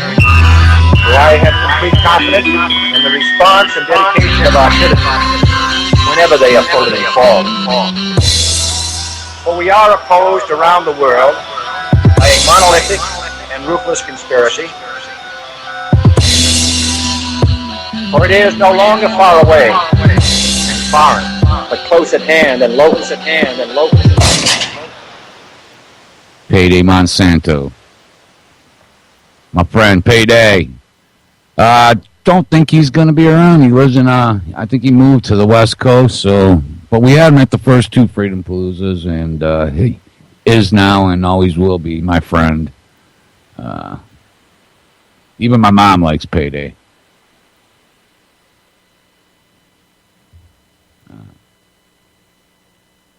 And for Hammy, what's up, brother? Love and prayers, Brent. Now let's go back to a little more information. Look, man, today is and Jimmy, yes, brother Jimmy Funk from Boiler Room Radio. I love you, brother, and by extension, I love your mama too. In the current environment, no holds barred, no less, national security reporting. And I'm going to do that, but I'm going to take a bank shot to do it, if you don't mind, and talk about two phrases that keep kind of going through my mind when I do my reporting. This is Mark Perry, the National Summit to reassess the U.S.-Israeli special relationship. And the second phrase is skin in the game. Now, we always hear and we use the term national interest, and it's an important phrase, but not many people, I don't think, really know what it means when we talk about U.S. national interests. And so we can define it: free markets, free trade, free elections. Wilson's 14 points, the 4 pillars of Roosevelt. But I think that taking a look at reporting, and in one report in particular that kind of struck me and it keeps coming back to me, would help us define national security. Last summer, in the pages of Foreign Policy and in Political, a man by the name of Jonathan Schanzer, who's an official with the Foundation for the Defense of Democracies, or as I refer to them, the Foundation for the Defense of Israel, wrote an article suggesting that what the President of the United States should do, in particular in the wake of the coup in Egypt, was to pick up the phone and call the Emir of Qatar and lecture him about Qatar's support for Hamas, and tell the Emir that it was time to stop supporting Hamas and the Muslim Brotherhood and other Islamist groups, or the United States would have to rethink its relationship with Qatar. And I read this piece, and I thought, all right, let's suppose that the President Obama reads this piece, which seems improbable, but let's suppose he did, and then he were to actually follow the advice of Jonathan Schanzer of the Foundation for the Defense of Israel and call the Emir of Qatar and say, it's time for you to rethink your relationship with the Muslim Brotherhood, and it's time for you to rethink your relationship with Hamas, or by golly, we're going to do whatever. And the Emir of Qatar would say, well, thank you for your call, Mr. President. Certainly going to take that into consideration. I'm going to meet with my cabinet, and I'll get back to you. And then the Emir of Qatar, I just envision this, you can tell me if I'm wrong, would pick up the phone and he'd call the chairman of the board of the Exxon Mobil Corporation.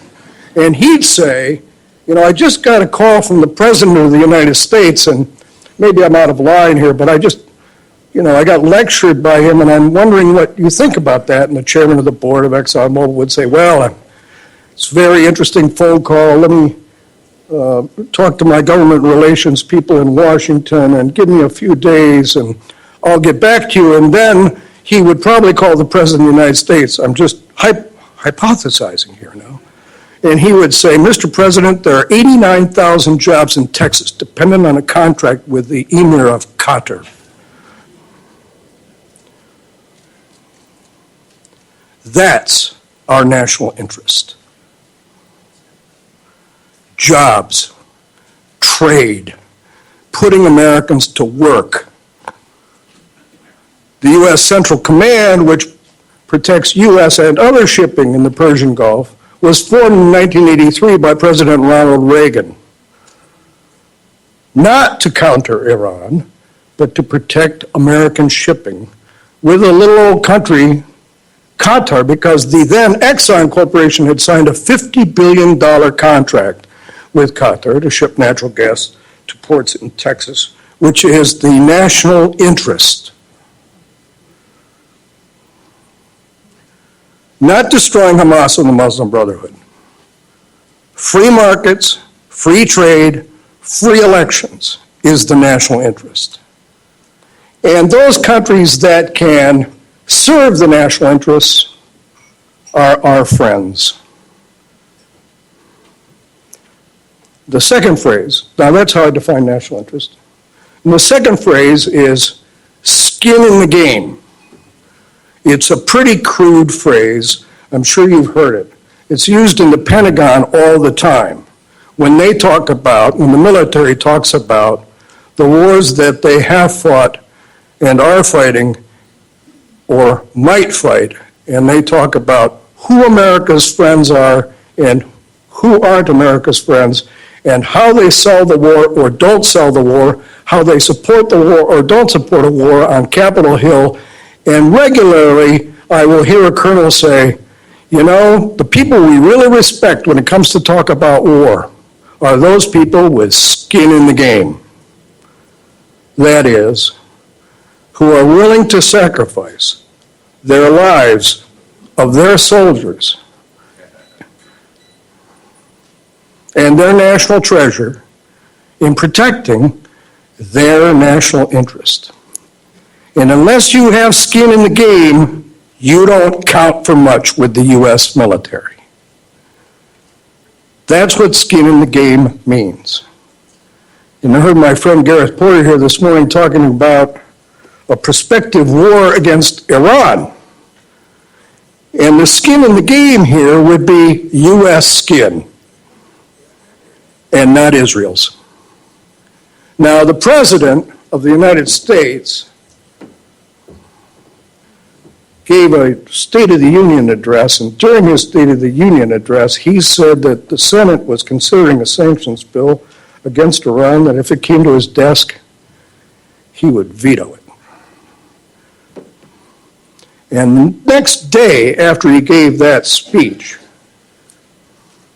if you'll recall, 3 of the major co-sponsors of that bill dropped off the bill. What happened? Did the president's words scare the senior senator from Connecticut? Was Senator Menendez cowed by President Barack Obama? Or was it that there were a series of briefings on the Hill, very quick briefings, from the U.S. military, which has skin in the game, that said that the United States war against Iran would last 90 days and that we would prevail in such a conflict and would cost us $2 billion a day, 5,000 American lives, and probably 2 destroyers. And that it would not be a campaign of shock and awe, but an ugly, bloody confrontation. Did the Senate think that when the military didn't want to go to war over Syria, it would somehow want to go to war with Iran? That's skin in the game. So my focus in reporting over the last 3 years in a series of articles that began in March of 2010 have focused on national interest and skin in the game.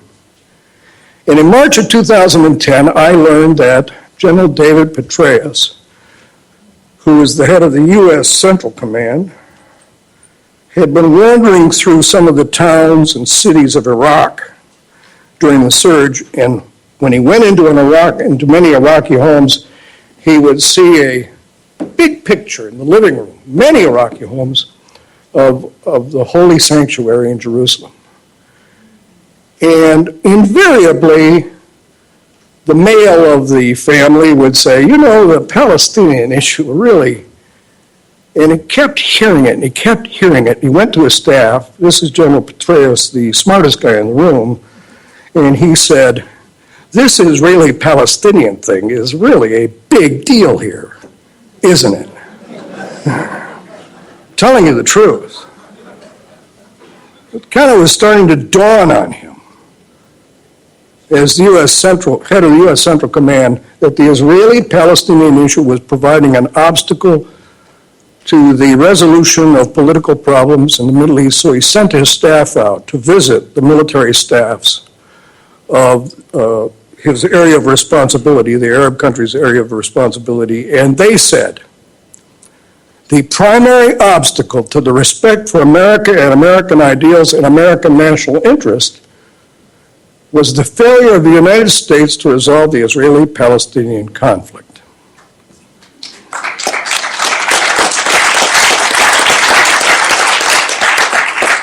Now I heard then he sent his staff to brief Admiral Mullen, the chairman of the Joint Chiefs of Staff, who listened closely to the briefing, to the part where it said that the failure to resolve the Israeli-Palestinian conflict is an obstacle to American national interests. And I was told about the briefing, and I published the results of the briefing, and the day after I published it, I was scared to death because David Petraeus was going to testify in the U.S. Senate, and I thought he could probably legitimately deny that any of this had ever happened, and I'd look like a schmuck. I was in my car in the GW Parkway, and I pulled over listening to his testimony, and he was asked by Senator McCain whether he believed that the Israeli-Palestinian conflict was the primary obstacle to American national security interests in the Middle East, and he said, yes, I do.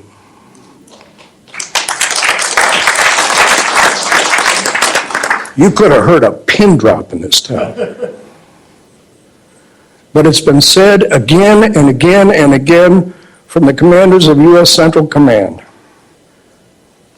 from David Petraeus to James Mattis, and most recently by Lloyd Austin, that we're going to have to resolve this conflict or we're going to continue to suffer in our relations with the Arab world. And good relations with the Arab world is in our national interest.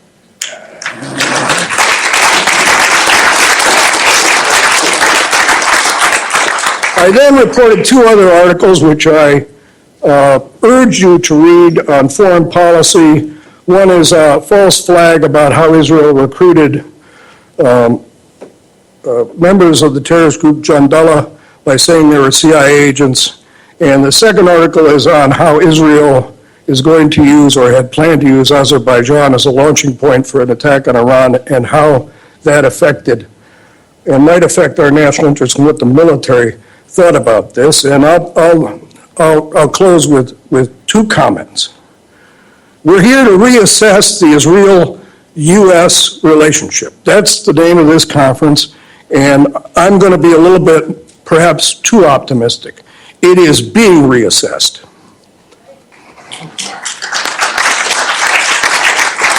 And I understand how important and powerful AIPAC is, but there's no more powerful lobby in Washington than the U.S. military.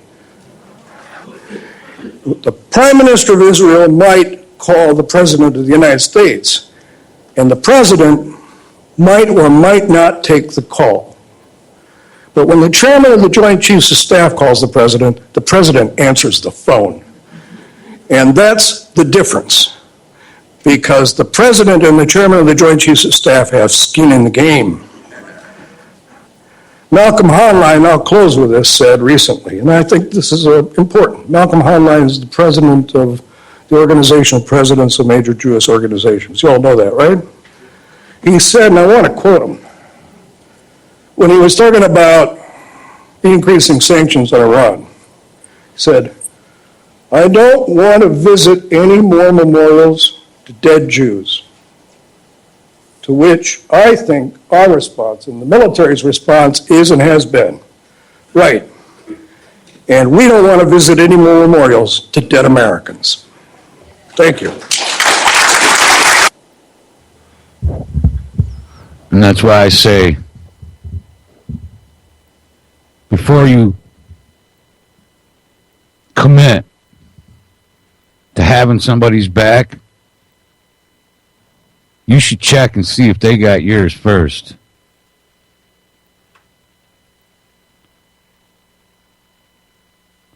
Because you only want to ride the river with somebody worthy of riding the river with.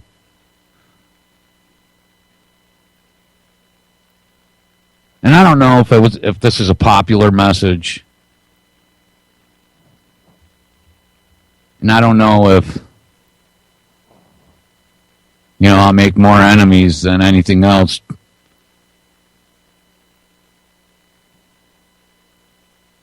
But in my own personal life, when I've been stabbed in the back, when I've been betrayed, I move on. I don't keep going back for more.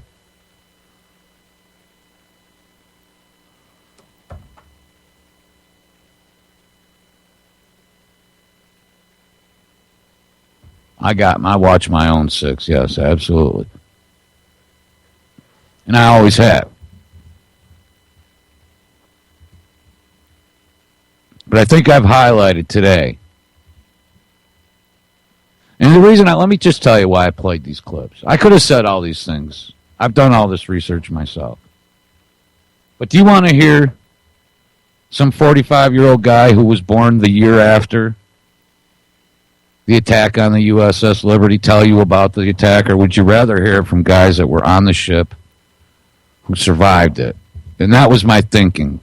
And second of all, because the views, as I mentioned to the folks in the chat room, the views, on these videos I've been playing are like, 500, 600, 75 views, whereas you could, Google bottle rocket and asshole and watch the videos that come up and see how many millions of views they have. And I just use that as an example to highlight the reason that I didn't just spend... You guys have listened to me for years. You know I can talk for 2 hours.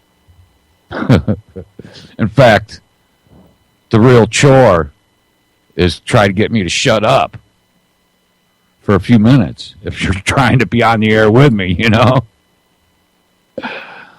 But I played these videos so that, that you're not...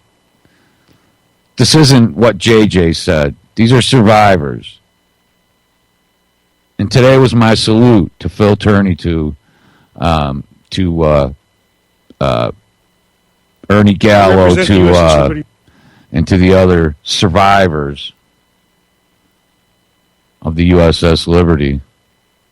We got clowns to the left of us and jokers to the right. And there's no place I'd rather be than stuck right here in the middle with you guys.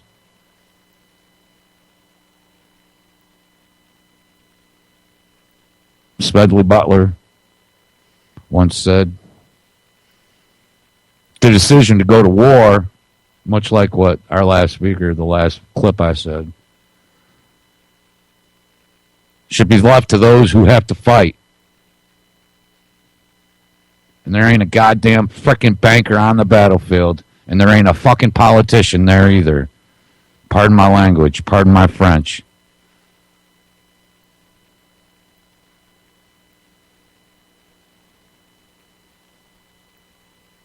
And when I see the stars and stripes, the American flag, I don't see my military. I see my neighbors. It represents the people I love. To me, it doesn't represent the government. I don't give a crap. Some other things, Smedley Butler said, our Navy should never be more than 100 miles from the coast of our country. Our military should be here to protect its people.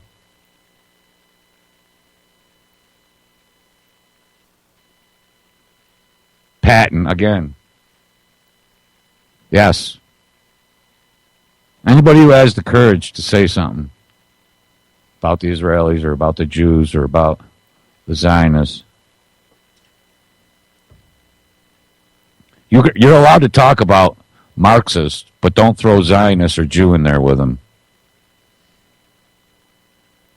But just so that you know, Marxism, Zionism, these were all cultural Marxism, all science, considered as science by Jewish scholars and philosophers.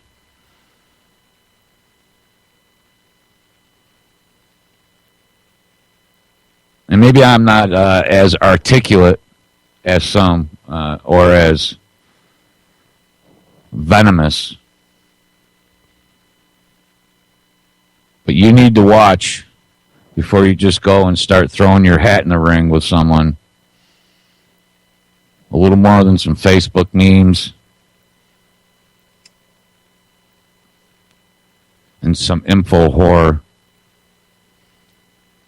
propaganda.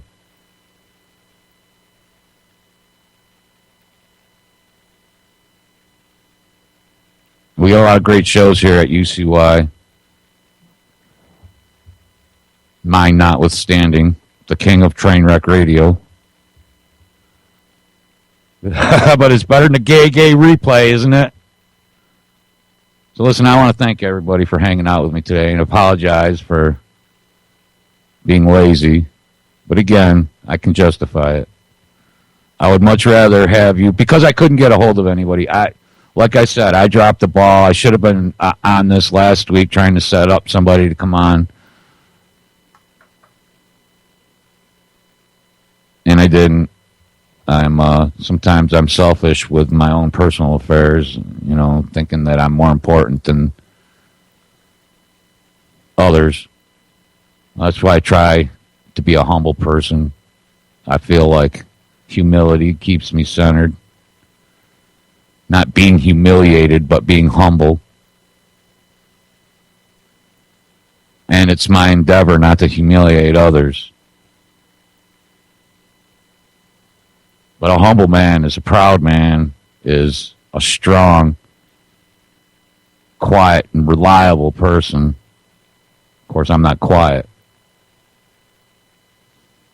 Of a JJ gay replay. That brings back memories, fond memories. But there you have it, and you can grab this archive and you can send it out. I didn't swear, except for the end. Just bleep out the last few minutes. And I shall endeavor in the future to keep my commentary PG-13, at least, at the very least.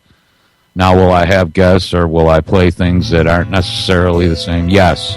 All right, thank you, everybody. This has been Against the Wall. You're great. Don't forget UCY.TV. By leaders who are godly, who are lawless. All right? Don't let them fool you into thinking you're lawless and you don't have to care. They can call us whatever they want, but they can't make us hate.